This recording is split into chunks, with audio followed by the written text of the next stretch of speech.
naghihintay ng lubusang katubusan, kami po'y nagkakasala at nagkukulang.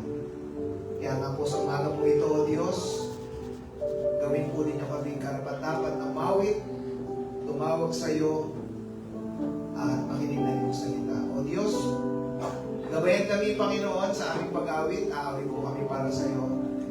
Maging amin pong mga kapatid na yung gagamitin tayo sa harap, aawit, magpapaawit, pangunguna sa panalangin, magbabasa ng iyong salita at maging amin po kapatid na gagamitin na magdadala ng iyong mensahe. Amin po panalangin, ito po ay maging tugon, Panginoon, sa aming pangailangang espiritual. Maluwalhati ka, Panginoon, sa aming kalagitnaan ngayong umaga.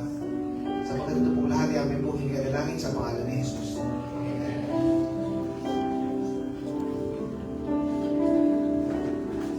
Magandang umaga po sa ating lahat. And good morning po. Kaya tunay nga nakamangha-mangha ang pag-ibig ng Diyos sa bawat isa po sa atin. Kaya ibinigay niya po yung kanyang bugtong na anak para mamatay para Ephesians 2 verse 4. But God is rich in mercy for His great love wherewith He loved us. Yan po, ganyan po tayo, kamahal po ng Diyos. Kaya nararapat lamang po na awitan po natin siya at pasalamatan po natin siya. Awitan po natin, pasasalamat.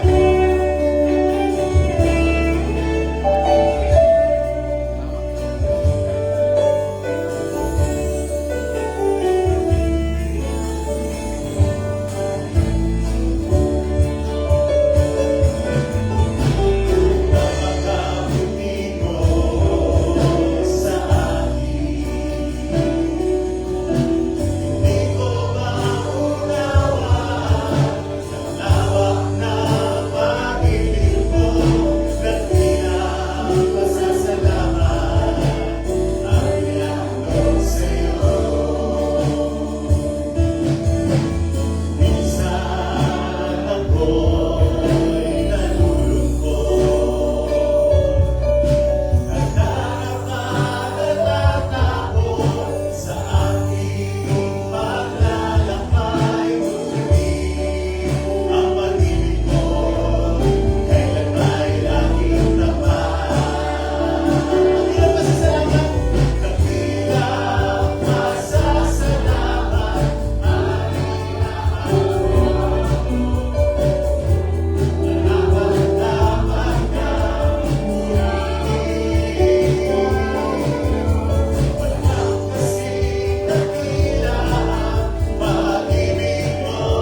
Ako sure. Ay, sinabi na kaya.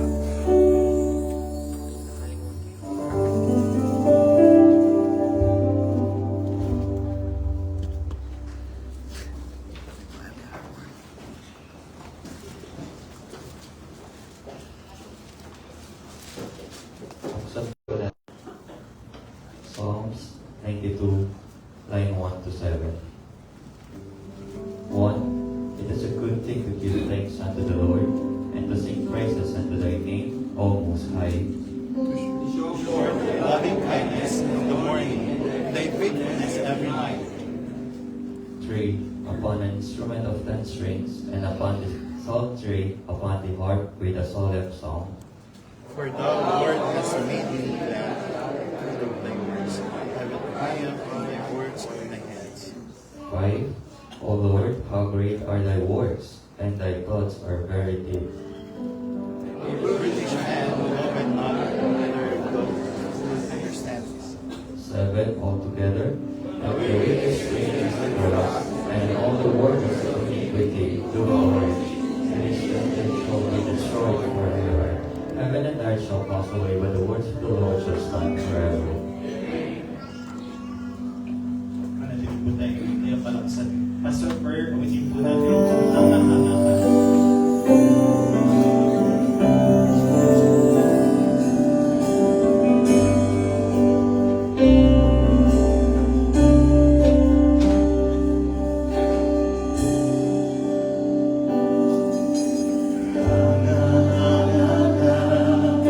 Aming Panginoon, kami namamangha sa'yo, kabutihan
out of thy love, that thou mayest give him rest from the days of adversity, until the pit be dig for the wicked.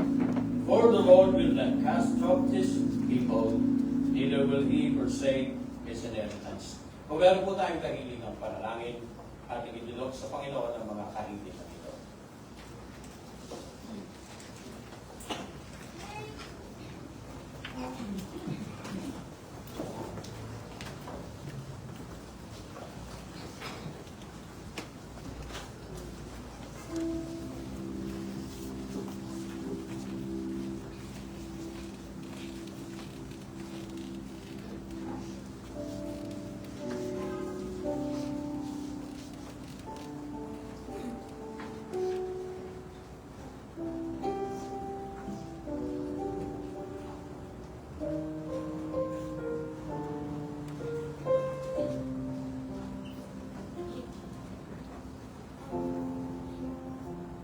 Mapagpalang Diyos sa manaming nasa langit. Sa taglay po namin buhay at kalakasan, nais namin ipaglingkod sa iyo. At sa aming pagnanasa na sa umagang ito, na kayo'y masamba sa Espiritu at Katotohanan. Taglay po namin ang kalagayan ng aming puso na tanging kayo lamang ang nakakutang. Dahil sinabi ng iyong salita, yung aming iniisip, yung aming inaakala, yun kung aming kaisipan na nakaugnay sa alinman dako. Hinihiling namin na ang inyong mga salita, ang siyang kikilos, ang iyong kapangyarihan na mararanasan namin sa umagang ito. Kalakip ng aming paglapit at ganoon din ang mga kahilingang aming taglay. Nais naming dakilain ka, pasalamatan ka, at kilalanin, Panginoon, ang inyong pagkilos sa bawat buhay po namin. Ang aming nakakal na madalian na pagpapala ay masagana. Pinapakain po namin, hindi po kayo nagkulang, at kayo ang aming Diyos na tunay na malakas. Sa umagang ito, Panginoon, ilalapit namin ang aming bansa. Ilalapit po namin sa inyo mga natutungkulan. Hindi lamang po ang kalagayan ng kanilang puso, kundi ang kanilang kalalagayan spiritual. Alam namin, Panginoon, kaya maraming mga kalikuan, maraming mga kasalanan dahil sa kulang at di nalalaman ang kaligtasang dulot ng aming Panginoon. Kaya ako, aming dalangin na kayo'y magtaas, magtalaga pa na mga maraming mananampalataya na ang kanilang buhay ay sumusunod sa inyo at lalo pang mapapalaganap ang Ebanghelyo. Salamat po sa sandaling ito dahil inyong nalalaman ang aming diwa, ang aming puso, ang aming iniisip. Kaya nga po ilalagak namin sa inyong tahanan at meron pong tamang salita na kailangan ng aming buhay spiritual. Patuloy namin inilalapit ang mga kapatid na may karamdaman at nagpapagaling. Patuloy po namin itutulog si Sister Carmen. Patuloy namin inilalapit sa inyo si Sister Wayne at si Sister Susan. Hinihiling namin, Panginoon, ang inyong pagkilos sa kanilang buhay. At alam namin, kayo ang kanilang kalakasan, kayo ang dakilang magbaga.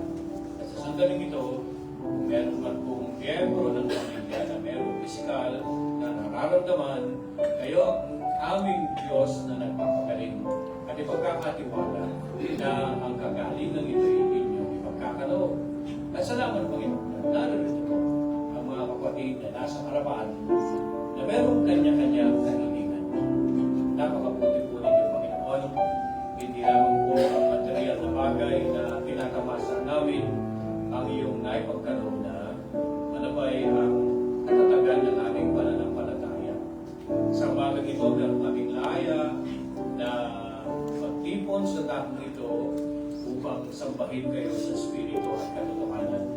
Salamat sa presensya ng bawat kapatid at sa pong pag-alaka na inyong ipinagkaloob sa kanila ang kalakasan ng pangangatawan at nalalaman namin ang importanteng mga pananalita ang kanilang mapapakinggan. Salamat din po dahil inyong ginagamit ang marami sa mga Bible studies at ganoon din naman, Panginoon, meron kaming nakikita mga kaluluwang na naliligtas. Ang dalangin namin kung paano po ninyo kami pinalago sa aming pananampalataya, ano man ang kanilang pinagdadaanan, Lord, makita po namin na sila'y lumago sa kanilang pananampalataya at magamit ang kanilang buhay. Pagpalain po ninyo ang meron kanya-kanyang pangangailangang pinansyal, ipagkakaloob po ninyo ayon sa panahon na ukol. Ganon din naman ang mga estudyante sa kanilang karunungan na kailangan sa eskwelahan.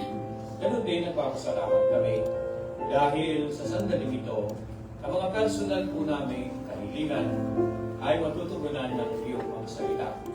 Gamitin po ninyo ang inyong lingkod na itatayo sa likuran ng pulpito at ang mga mapagpalang salita ay makakamtan ng bawat nangangailangan, kaluluwa at buhay spiritual. Ang pagpapatatag sa aming pananampalataya, ang aming dalangin, dahil ito pong lahat ay hiling namin, samo at panalangin sa pangalan ni Jesus.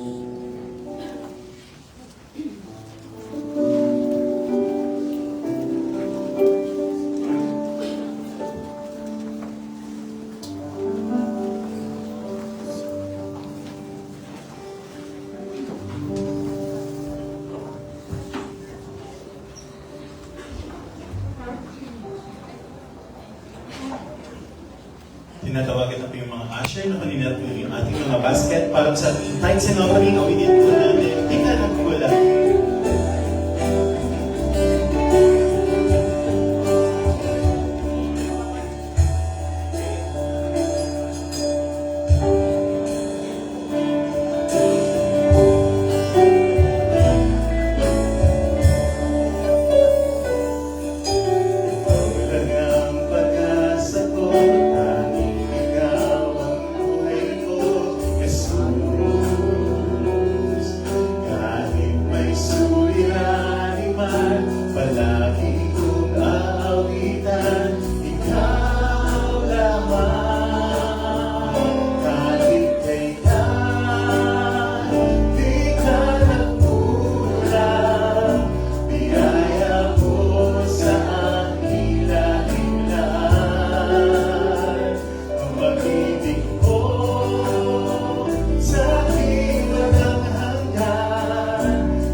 Narito po, O Diyos, ang handog sa umaga po ito.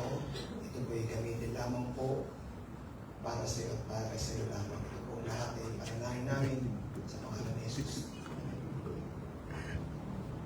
Nais po namin idulog sa iyo, Panginoon, ang mga kaloob ng mga kapatid at dinadalangin ang pagpapalang igagawad at ibabalik sa kanila. Salamat din po dahil meron mga kapatid ang kanilang puso ay nagnanasang mapagkaloob sa iyong gawain. Patuloy po ang pagpapalang igawad, ang kalakasan ng pangangatawan, at ganoon din ang kahilingan na sila'y magamit mo sa ganitong paglilingkod. Ito pong lahat ay hiling namin panalangin sa pangalan ni Jesus. Amen.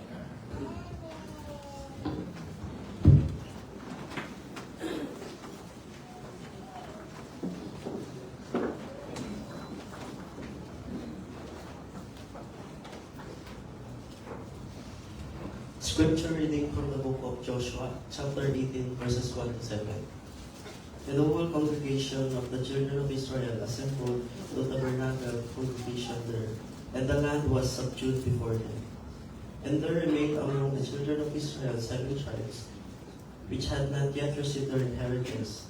And Joshua said unto the children of Israel, How long are ye slack to go to possess the land, which Lord had given your fathers, hath given you? Give out from among ye the 3 men for each tribe, and I will send them. And they shall rise and go through the land, and describe according to the inheritance of them, and they shall come again to me. And they shall divide into 7 parts. Judah shall abide in their coast on the south, and the house of the Joseph shall abide in their coast of the north. Ye shall therefore describe the land into 7 parts, and bring into description hither to me, and I may cast lots for you here before the Lord our God. Last verse. But the Levites have no part among you, for the priesthood of the Lord is their inheritance, and Gad and Reuben and half of the tribe of Manasseh have received their inheritance beyond Jordan on the east, which Moses, the servants of the Lord, gave them. First Peter.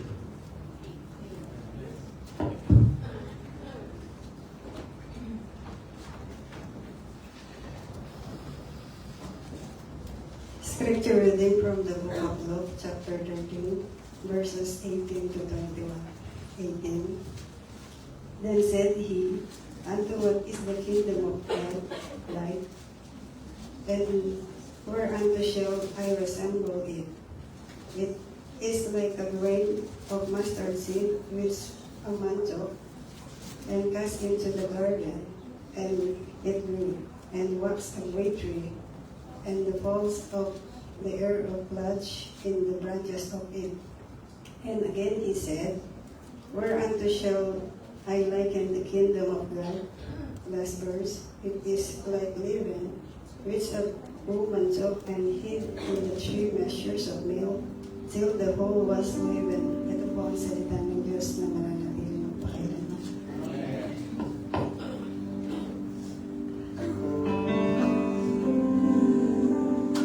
Praise God from whom all blessings flow.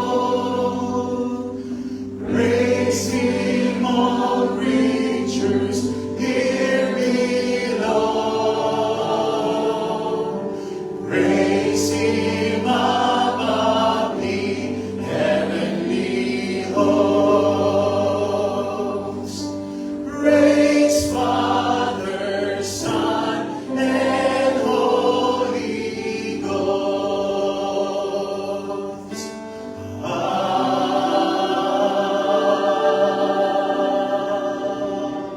Amen. Mga kaupo na ba lahat? At ngayon po, makakarinig po tayo ng mga natatanging bilang na ipagkakaloob po sa ating ng Group P and Group Y po ng prayer meeting. Tinatawagan ko na po sila dito sa harapan.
salamat po sa napakagandang awitin.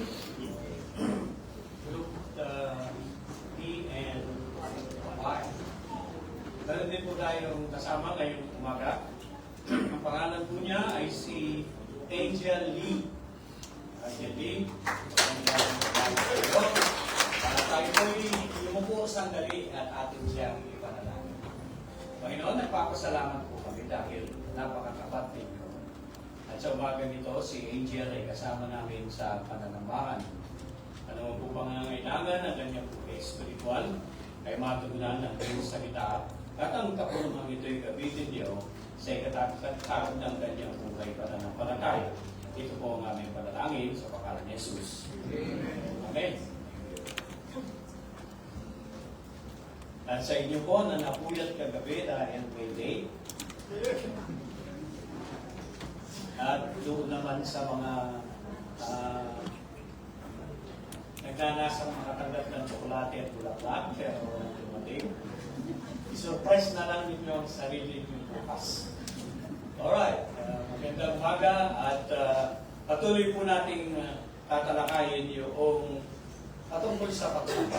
At ang teksto po natin ay nandyan sa ating screen. At sa Psalm number 95, ang tekstong pagpapasilan po natin. Psalm 95.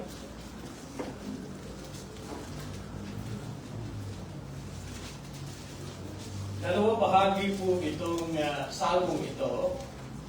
Sa pagsulat ni David ay kanyang ipinakita ang hangarin na ang pagsamba sa Panginoon at pag-awit. Sign ko po, sundalin nyo sa inyong mga banal na kasulatan. Sabi po kung minahandang ano dyan. Alam ko, dahil maliit, ang Bible ninyo ang nagtitignan. Amen? O come, let us sing unto the Lord. Let us make a joyful noise to the rock of our salvation. Habang binabasa ko at pinag-aaralan, ano kaya yung joyful noise? At makikita po natin ang paanyaya. O come, let us sing unto the Lord. Let us come before His presence with thanksgiving and make a joyful noise unto Him with songs. For the Lord is great God and the great King above all gods. In His hands are the deep places of the earth, and strength of the hills is His also. The sea is His, yung West Philippine Sea ay sa Panginoon. Nating sisigaw, akin ang West Philippine Sea. Ang sabi ng Bible, sa Panginoon, yung seas. And His hands form the dry land. O come, let us worship and bow down. Let us kneel before the Lord our Maker. For He is our God, and we are His people of His pasture, and the sheep of His hand. Today, if you will hear His voice, wag po nating basahin muna yun dahil pangalawang bahagi ng sermon ng pagkakito. Tayo po'y muli tumulog sa paanan ng Panginoon. Ang aming spiritual na buhay ay meron po pangangailangan. At ang inyong salita ay sapat na matugunan ng pangangailangan ng aming buhay pananampalataya. Ang inyong paggabay, ang inyong pagtuturo, ang kapangyarihan ng Banal na Espiritu ang aming kailangan. Ito pong lahat ay hiling namin sa mo at panalangin sa pangalan ni Jesus.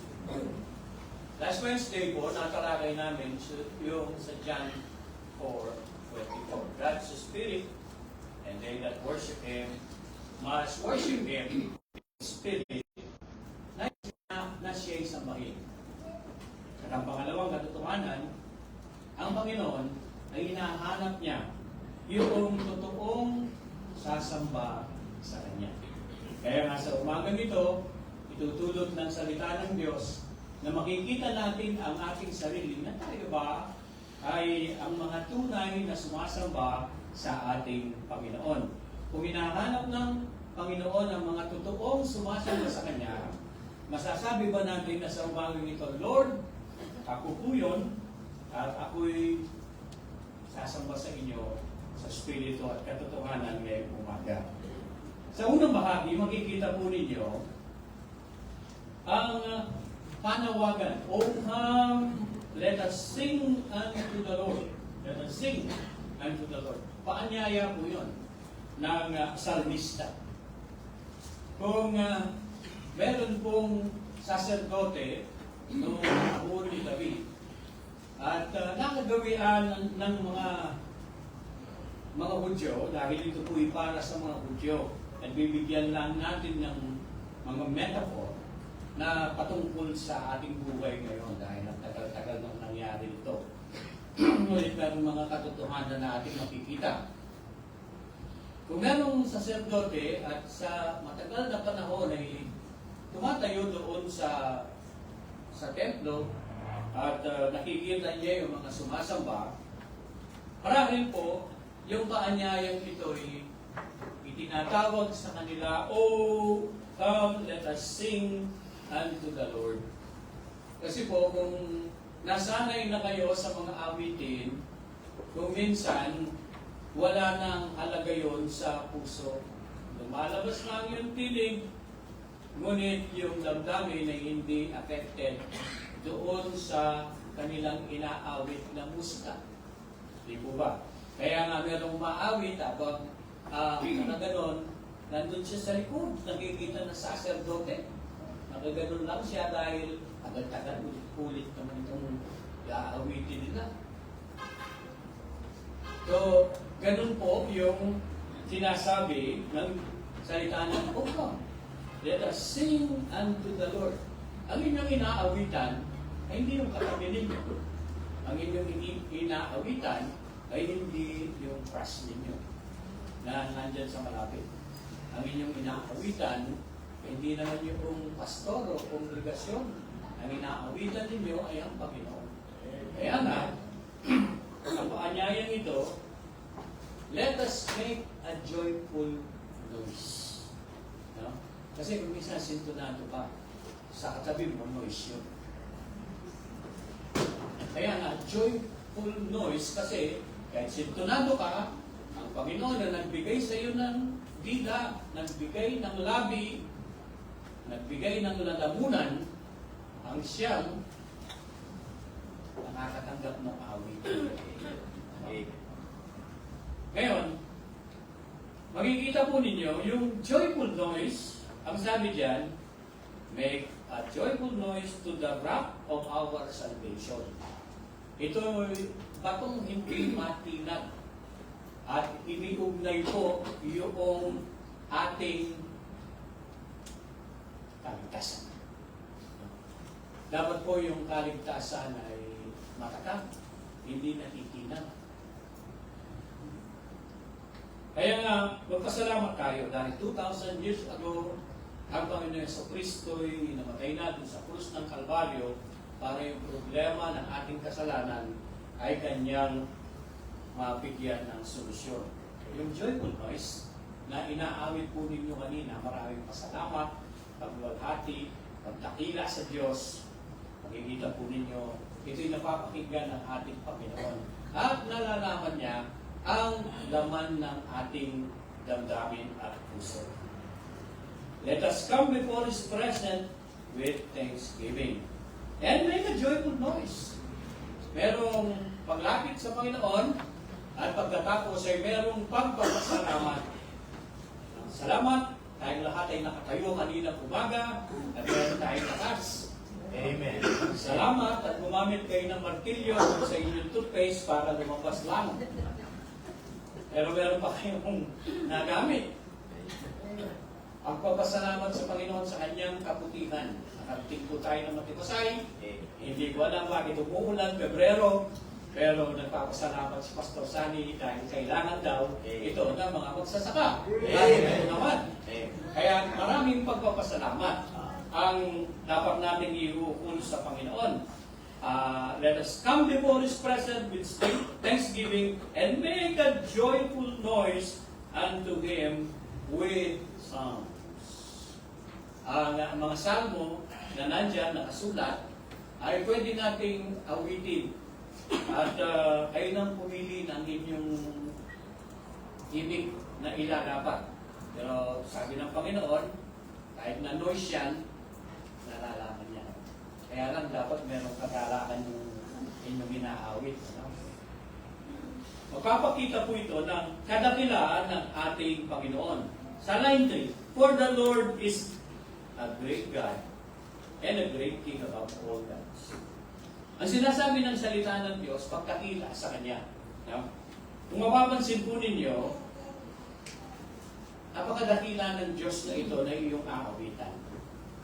Kung sakali pong, halimbawa, merong isang anyag at dakilang tao at napili ka para umawit sa kanyang harapan. Ano ang iyong magiging tanggapi? Napapag-aralan po yung sa harapan ng mga tao at meron kang nervyos, kailangan panagumpayan yun. Yung mga umawit po kanina dito, no? Kahit umaawit yun, meron pa rin silang kaba sa kanilang puso. Kaya yung kabang yun ay mapapanagumpayan at meron namang kaparaanan kung paano managumpay dito. No? Pero ang sinasabi po ng salita ng Diyos ay naano dito, ang Panginoon ay dakilang Diyos. Kung ang Diyos ay dakila, sino tayo? Sino ang tao? Ano ang iyong kalagayan? Sa harapan ng Panginoon, nalalaman niya maging ang ating isip, maging ang uri ng buhay na meron tayo. Kaya nga, makikita ninyo, siya dakila, dakilang Diyos. At yung pangalawang bahagi, and a great king above all gods. Siya hari doon sa lahat ng tinatawag na Diyos. Kasi maraming mga bansa, maraming klaseng tao, meron silang kanya-kanyang Diyos. Kung napasyal na kayo sa Thailand at sa Bangkok, maraming mga Diyos-Diyosan ang naroon. Sa ibang mga lugar, wala nga namang ganun na templo at mga malalaking mga likha ng kamay, ngunit ang kanilang Diyos ay pera. Tatayuan yung mga malalaking mga gusali at yun ang dinudiyos ng marami. Kaya nga, makikita ninyo, siya'y hari doon sa lahat ng klaseng Diyos. Sino man yung dinudiyos na yun, ang Panginoon ay hari pa rin. Kaya ang dapat paghari doon sa sino mang Diyos na nasa iyo. At pagkatapos isinod po yun, isinod niya, make a joyful noise and to Him with songs. Tingnan po ninyo yung line 4. In His hands are the deep places of the earth, the strength of the hills is His also. Sino na po ang nakaakyat sa inyo sa isang burol o kahit kalahati lang nung Mount Arayat. Yan ang pinakamalapit na bundok sa atin. Yan ang pinakamalapit. So, gagamit ka ng oras, lakas, at ganoon din tiyaga kapag akyat sa mga burol o mga bundok. No? Dito sa atin, talaga nung patagang lakaran dito. Kaya walang gaanong challenge sa paglalakad. Pero doon sa mga bulubundukin, yung paglalakad, and hindi yung mga marahil ay magpapalit. Ang sabi po ng salita ng Diyos, yung mga malalalim na dako ng bundok, at ganoon din naman yung mga burol ay ganyan.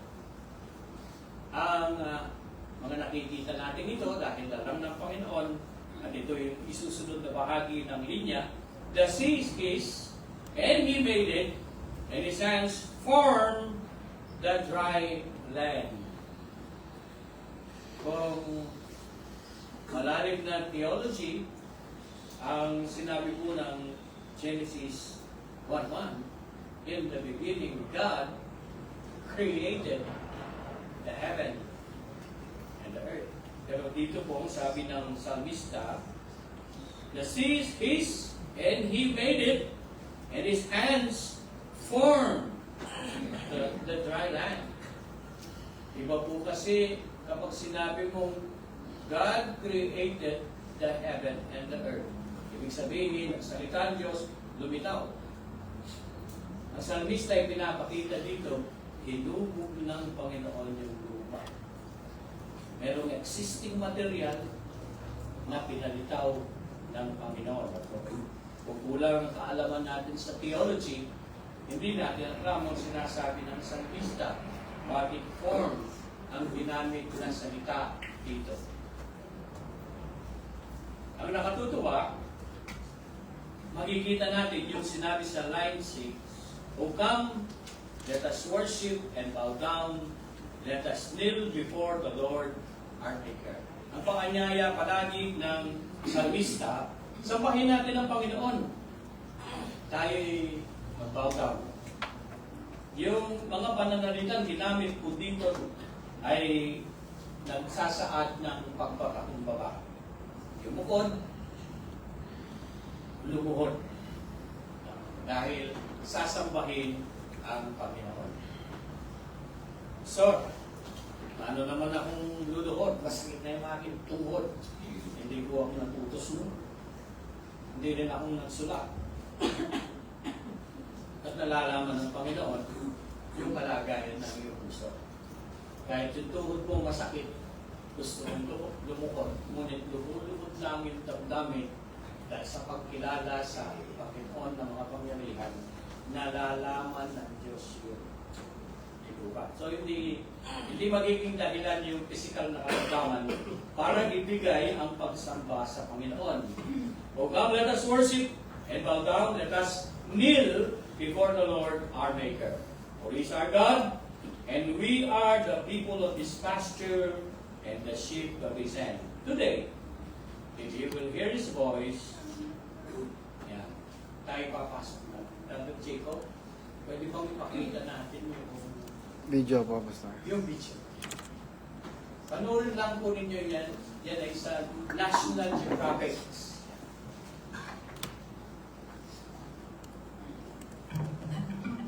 The heart pumps blood throughout the body, carrying oxygen and nutrients to every cell. It's this circulation of blood that is vital to sustaining life. The heart is an organ made up of several tough layers of muscle. The pericardium is the thin layer that covers the exterior, while the endocardium lines the inside walls. The heart is divided into 4 chambers, 2 upper and 2 lower. The upper chambers, known as the atrium, receive blood coming into the heart. The lower chambers are the ventricles that pump blood out. Between each chamber are valves that open and close and help keep the blood moving. They are the tricuspid, mitral, pulmonary, and aortic valves. A pumping cycle starts when oxygen-depleted blood returns to the heart after circulating throughout the body. The blood enters through the right atrium before flowing to the right ventricle. It's then pumped to the lungs via the pulmonary arteries. There, blood is rejuvenated by air that's breathed in.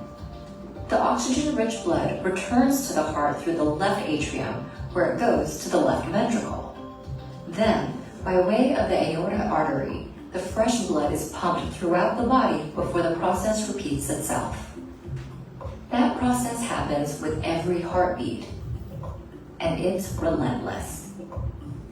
The heart beats 100,000 times a day, 40 million times a year, and up to 3 billion times over an average lifespan. But there are conditions that can disrupt a heartbeat and that normality.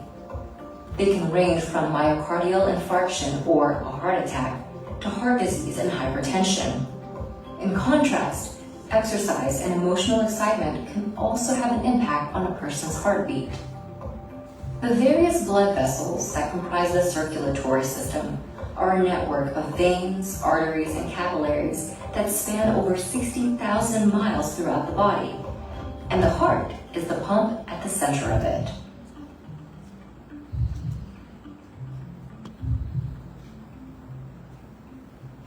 Amen. Kung narinig po ninyo, pumipitig ang pusong yan 100,000 times a day.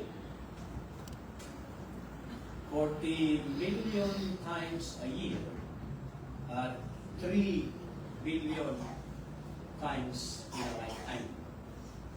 At yung proseso yun ay ginagawa ng puso ng tao. Sa paglalala ng Panginoon, ay pakita po ninyo paano lumalabas, pumapasok yung dugo sa puso. Hindi tumitigil yan, hindi napapagod. Dahil sabi ng Biblia, the days of our years are 3 years and 70. Yung average na lifetime na sinabi doon ay 3 billion times dun sa lifetime ng isang tao. Hindi tumitigil, hindi napapagod, nilalang ng Panginoon. So yung pusong yan, kahit tulog tayo, no? Kahit ano pa yung ginagawa natin, patuloy lang na ginagawa niya yung kanyang function hanggang sakupin na tayo ng Panginoon at tumigil na siya. At ang puso ng mga tao ay kapanahunan ay mayroong problema. Kaya nga sabi dito, today if you will hear His voice, harden not your heart. As in the day of provocation, as in the day of temptation in the wilderness. Saan po nangyari ito? Tingnan natin sa Old Testament, mga example yan, at yung sinasabing provocation na nakasulat sa Biblia, tingnan natin ano ang ginawa ng mga tao doon. Exodus chapter 17, yan po ay katabi ng Genesis.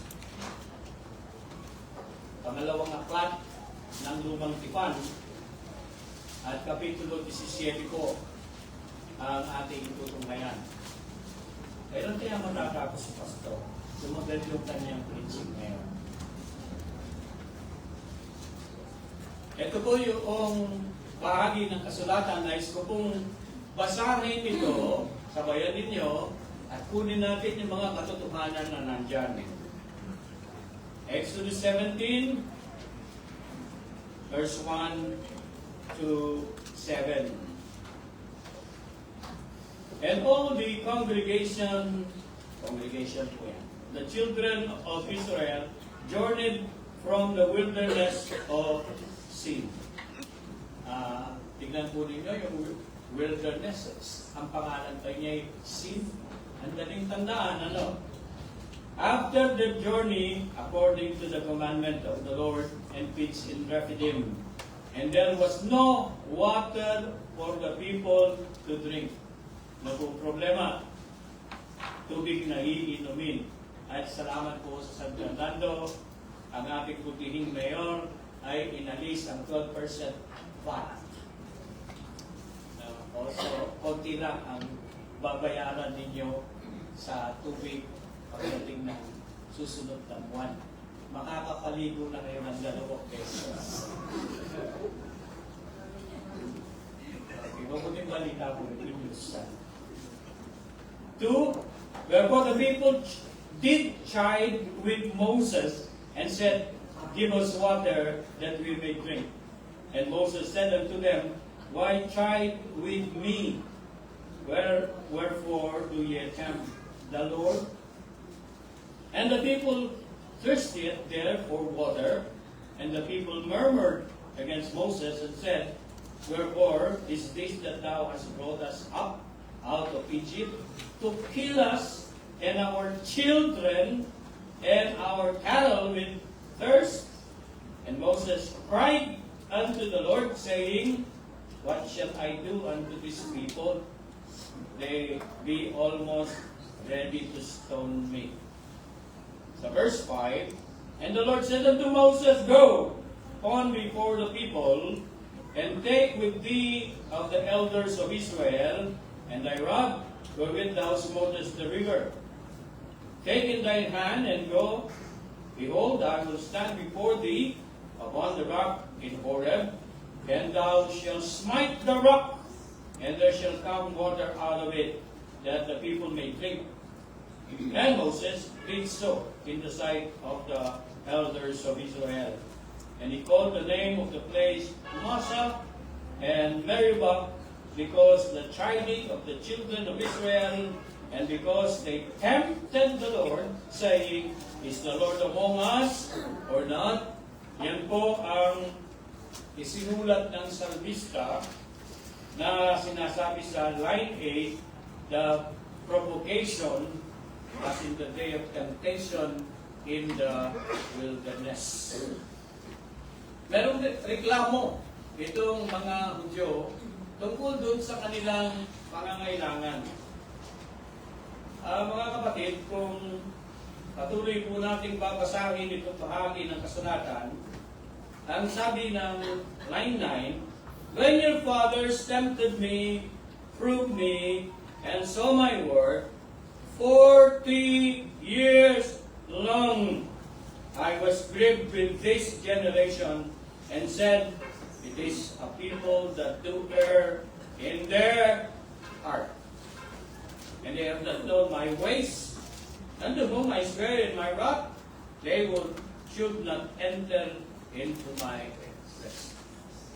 Ang napakalaking problema na makikita po natin dito, problema ng puso.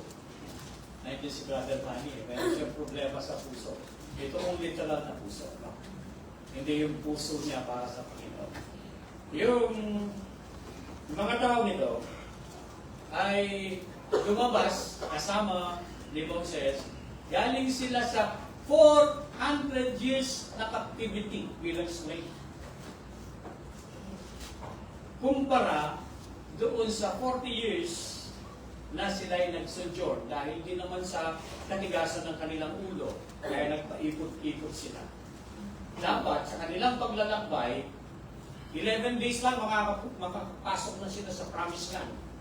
Kaya lang, dahil nasa reklamo nila, ang Panginoon, pinabayaan silang magpaikot-ikot doon sa wilderness. Dahil merong problema ang kanilang mga puso. Ang tao, nagkakaroon din ng kanyang problema sa puso. Kasi, ito pong bahagi ng kasulatan na sinasabi ng Biblia, sa line 7, for He is our God, and we are the people of His pasture, and the sheep of His hand. Today, you will hear His voice. Brother Jacob, pwede bang pakita natin yung sa slide? Yan. Obserbahan lang po ninyo yung na-download kong short video. Go.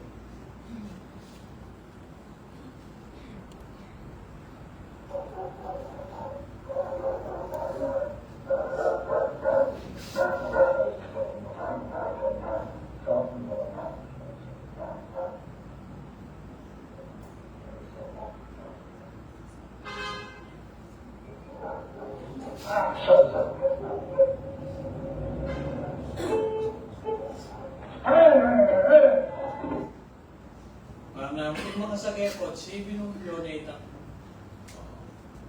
itantupa. Ante niya po. Tayo ulitan. Bisan po. Ay, siya po. Ito po ang observan niyo.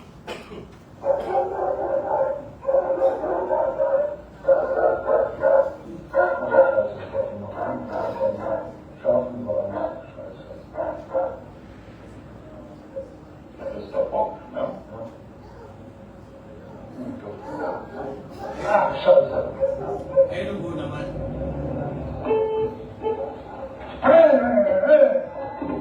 Makalulusing man niya si tupo. Pwede po yung itsura na nitang tupa na hindi pamintuan ng kayang pasto. Yan, ano yung itsura. Agit po naman yung tupa na pasese yung pasto. Kutsa. Yan yung, ang pamiyaliwado. Ilan po pamiyaliwa? Saan yung muli yung itsura ka eh? Saan yung muli yung itsura? Mabili kayo po eh. Mutatanang po kayo ng sabihan. Ikamano lang ng Diyos. Yung pong Biblia, itik sa mga versikulo na nagsasabi patungkol sa puso, kalagayan ng puso ng tao. Sabi po sa Matthew 13:15, "For these people's heart has become callous. Their ears are hard of hearing, and they have closed their eyes. Otherwise, they might see with their eyes, hear with their ears, and understand with their heart. And turn, and I would heal them." Matthew 15:8, "These people draw me to me with their mouth, and honor me with their lips, but their heart is far from me." Nais ko pong dalhin kayo sa Romans chapter 2.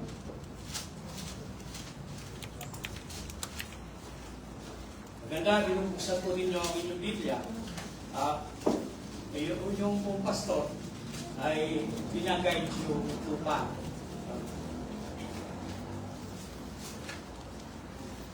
Ngayon, may ako bisa magpatrip. Kaya kayo no, nagpasyabi. Syabi ko ito. Papasahin po natin, ano? Hanggang verse 4.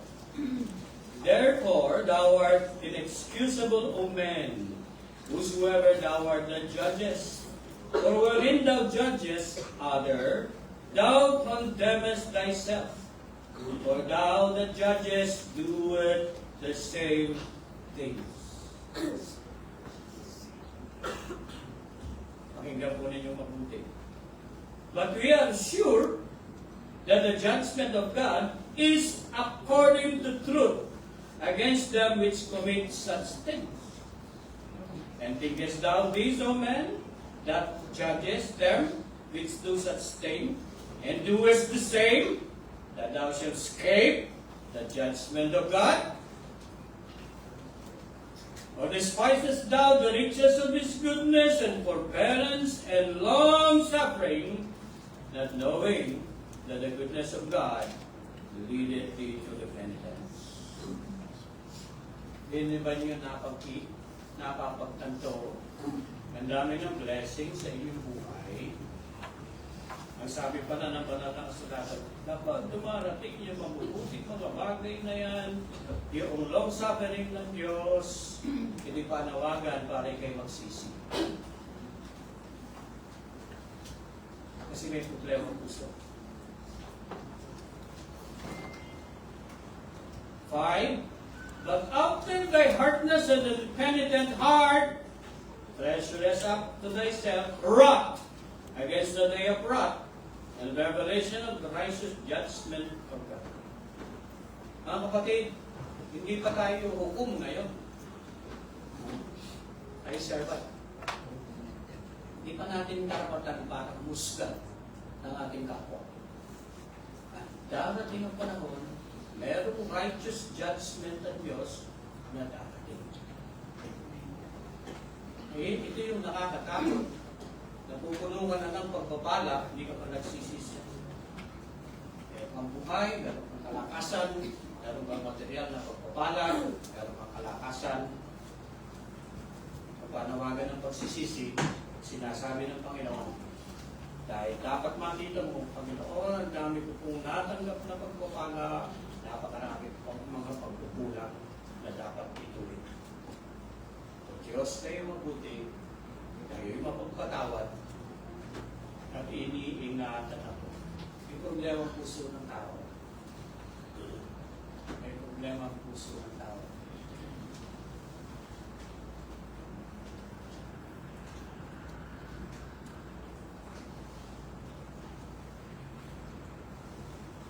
Pangalan po ng angel. Sana na angel siya.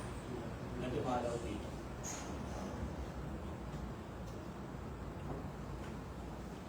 Dahil ako'y pinigilan ng angel na magsalita doon sa aking iniisip at napapagtanto.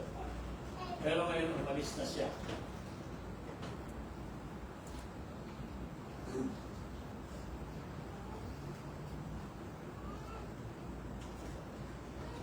Natin pong nabasa yung Romans chapter 2.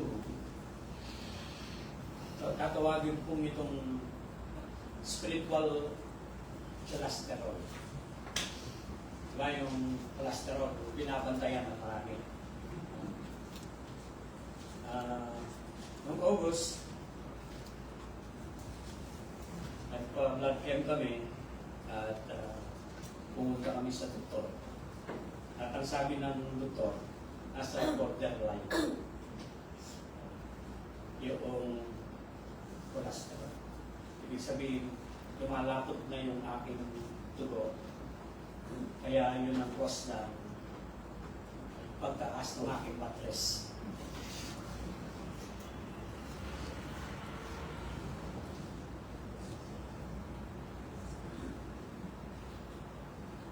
Sa palagay ninyo, sa diagnosis ng doktor, ano ang sasabihin niya sa akin?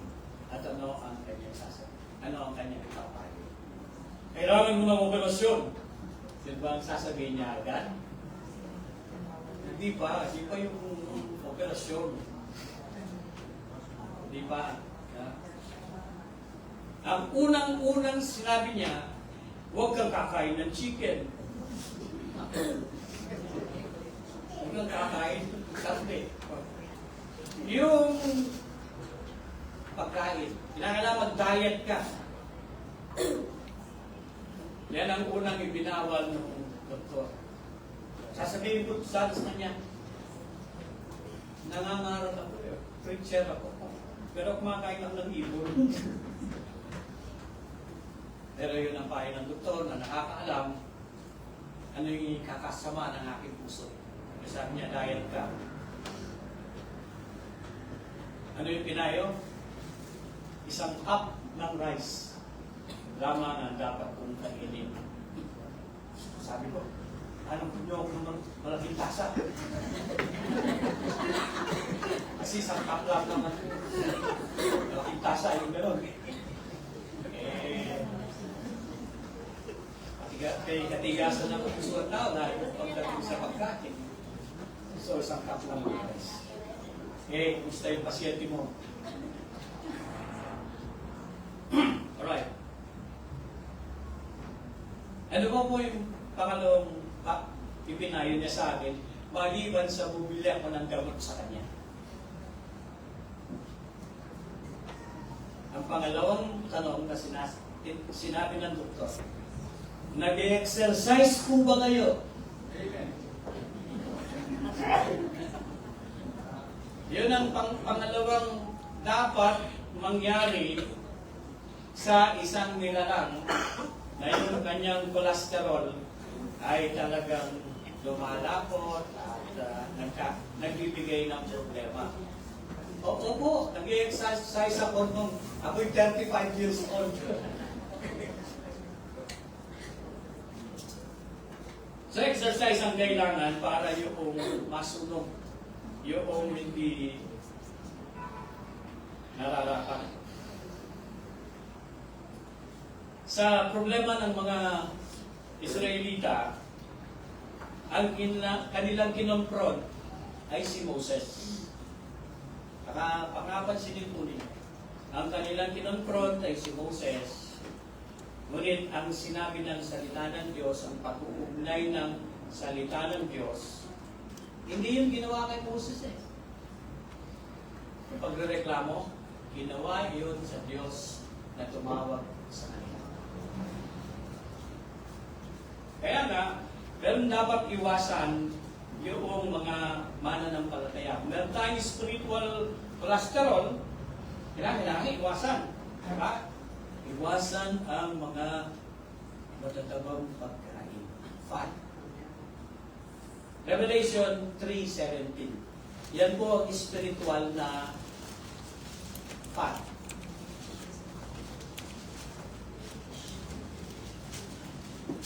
Sabay-sabay po nating basahin, ano? Yan ay patungkol sa Church sa Laodicea. Amen? Ang okay niya pang pagkain. 3:17. Sabi po ng Bible, because thou sayest, sabay-sabay po, because thou sayest, I am rich and increased with goods, and have need of nothing, and knowest not that thou art wretched and miserable, and blind and naked. Yan ang spiritual fact. Yung mga bagay na material na bumubulag sa isip ng maraming Laodicean Christians, akala nila yung mga bagay na tinatangkilik ay simbolo ng pagiging spiritual. Sa maraming mga churches, ibigayin talaga ang mga miyembro para lang doon sa kanilang mga personal na gusto ay maabot. Dito po sa ating iglesia, ang ating ginagawa, pagkakaisa para ang isang bagay ay mabili natin. Yung mga gamit sa iglesia, gamit yung mga equipment, pero mabubuting puso, na sila ang nagkakalupong. No? Pero never ninyong marinig sa akin na kailangan natin ng malaking screen dito, monitor, para hindi tayo nahihirapan. Hindi tayo pipigayin. Palitaw lamang yung escalator o elevator na kailangan ninyo para kayo umakyat dito. Dahil ang simbolo ng maraming mga churches sa Laodicean period, sa uling panahon, yung tinatangkilik na material ay kanilang inuuna, hindi ang kanilang buhay spiritual. Kaya dito, Checo at ating singilan, anibersaryo, kanan nyo ito. Kanan nyo ito. Putin mga kami. At akong porsyento kaya kami cater ko.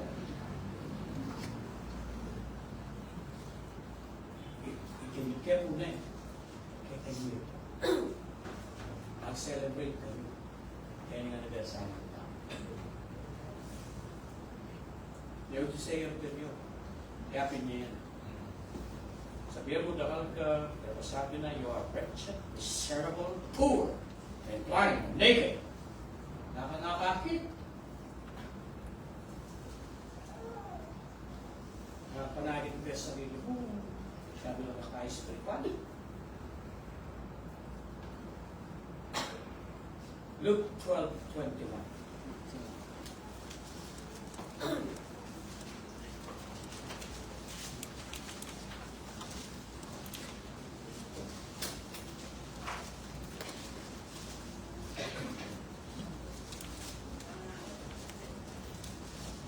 Example. 21, sabay-sabay po natin basahin. So is he that lay up treasure for himself and has rich toward God. Siguro po, ilang mga beses na inyong narinig sa akin, sana panalangin ko kayong lahat ay maging milyonaryo. Bakit? Kapag kayo naging milyonaryo, ang aking iniisip at nasa puso, yung gawain ng Panginoon ay lalo magpapatuloy dahil merong mabubuti, merong mababait, at merong ang kayamanan na ilando doon sa langit. Mga bagay na material. So, iwasan po natin yung okay, pinagpapala ng Panginoon, galing sa Kanya yun. Sabi ng Romans chapter 2, the goodness of God leadeth thee to what? Repentance. Hindi mo yung pagmamalaki yung trabaho mo. Hindi mo may pwede kunin ng Diyos yan. Hindi may pagmamalaki at naman yung tinatangkilik. Yung lakas, lalipunin ng Panginoon. Iwasan po ninyo yung matataba. Kasi yung inyong buhay spiritual, yung pusong spiritual, ay naapektuhan. Hindi ko sukatan ng katagalan ng pagkakaroon ng maraming pera. Amen!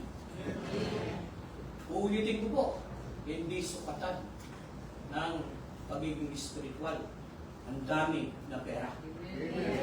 Yan. Hindi pala uulitin, hindi ko mauunawaan. Sorry Mouthpiece lang ako ngayong umaga dito. Mouthpiece!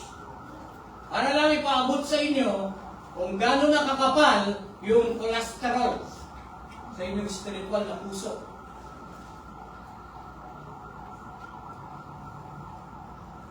Natatapos na ako. Kunti na lang. Greasy food ay pinagbabawal din kapag mataas yung cholesterol.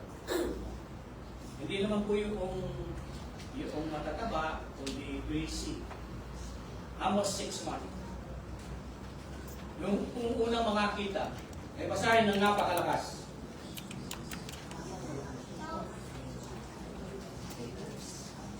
Amos 6:1.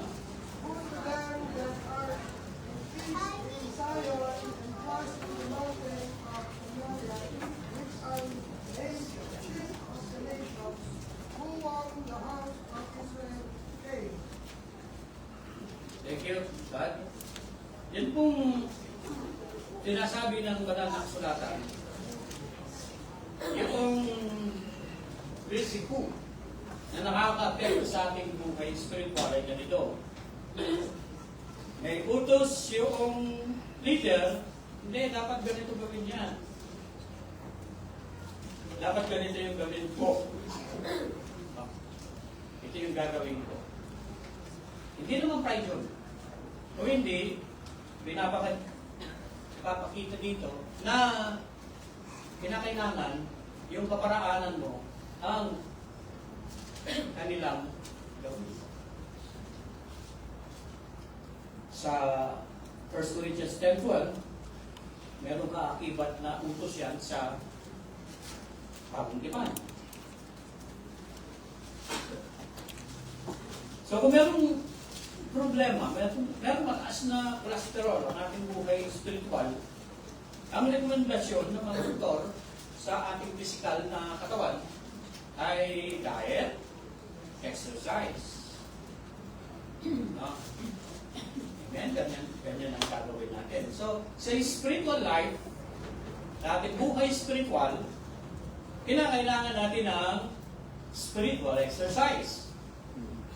Tama? Palaksin natin yung muscle ng pag-ibig sa kapwa kapatid kay Kristo. Kaya, nagkukulang na, mahina na minsan yung muscle din sa pag-ibig sa kapatid kay Kristo. Palakasin ang muscle ng pag-ibig. Ay kailangan yan. Yung siguro 50 times na repetition niya, gawin mo sa 50 tao. Ipakita mo yung pag-ibig mo sa 50 tao para may exercise mo yung spiritual muscle na yan. Pangalawa, godly living muscle. Yung mga Diyos na buhay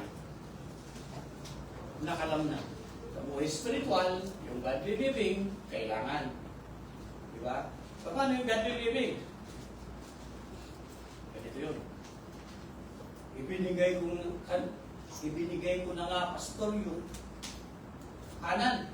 Ibibigay ko ba yung kaliwa? Yung sinasabi ng Biblia na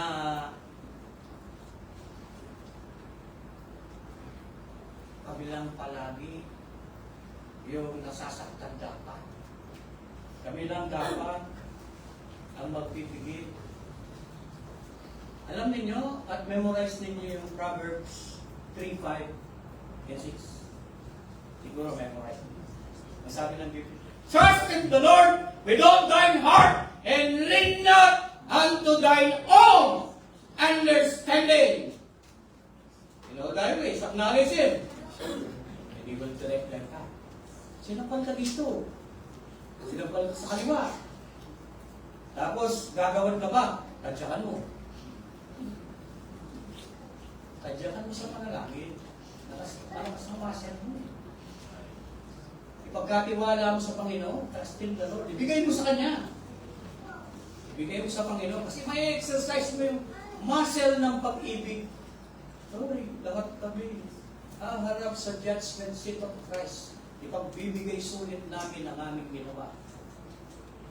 pagdating ng Judgment Day, hindi natin malalampasan yun. Righteous ang Panginoon, napakatuwid niya, at yung kanyang judgment ay karapat-dapat. Knowing that the goodness of God immediately repentance.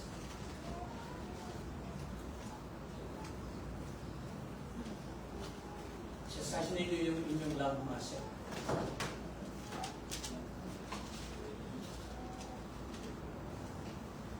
Yung mga Diyos na pagmumuhay. Yung unbeliever, pwede niyang may tatwa ang kanyang kapwa-tao. Kaya nga po, mag-isip kayo ng isang tao na matigas ang puso sa history siguro, si Adolf Hitler. Dinapatay niya yung 8 milyong Diyo. Walang inalintana. 8 milyong katao ang namatay. Tigas ng puso niya. Yung mga gumawa ng Ghost Project at nilubog yung maraming mga tao. Palagay ninyo, tama yung puso nun, napasama nila. Eh yung timbangan mo, hindi tama, bebenta ka natin. Yung maliit na yun, kahit malaki, pareho lang, pagdaraya. Sama ng puso, no? Yung nagsasabing Kristiyano, pero oras ng service, nandun sa likod, kailangan naman, tignan mo yung kanyang suit na po. Sige, hindi niya palito. Eh, yung sa mga niya, ulitin na naman yun yan. Ulitin yan. Sumasambak sa Panginoon. Nandun ka. Pinupunan mong lahat. Bakit ako pupunta sa prayer meeting kahit na dito sa bahay ko? Pwede akong mag-pray, di ba? At ako pupunta sa kapilya. Saka yung panalbahan, linggo lang. Trabaho ng pastor yung mag-visitation at mag-Bible study. May problema ang puso. May problema po may spiritual. Ito, ititiin ko. Dinaanan ko na yung 40 years sa Christian House Church. 40 mundo na yung aking anak. At ang sabi ng banal na kasulatan, 40 years long, your fathers. Opo.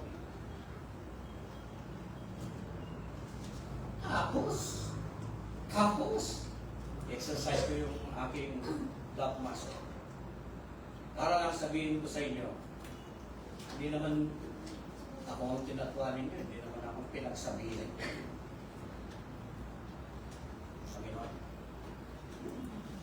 the goodness of God, leading me to the next. Tayo na.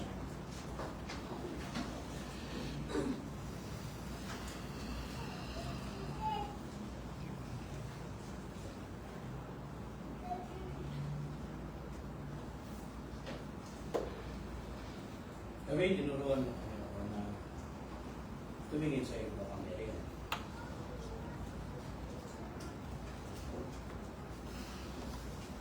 Panginoon, aking napuntanaan, ang aking katungkulan, may kumbaga, na yung mga comfortable, may umalis dito, na hindi comfortable, na mga comfortable, hindi kanilang nararanasan ang pagtutulid ng Panginoon.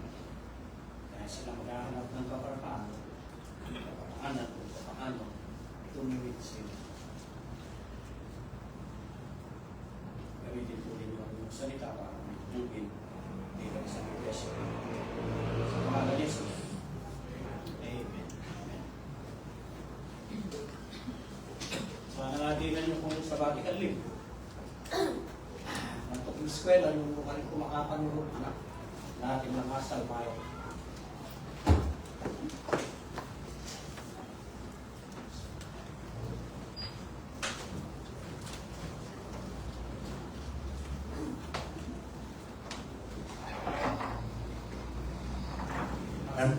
Maraming salamat po sa mensahe ng Panginoon. Hinihiling ko po na tumayo para po sa ating Cause Him, awitin po natin, wala nang hihigit.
Every manalangin.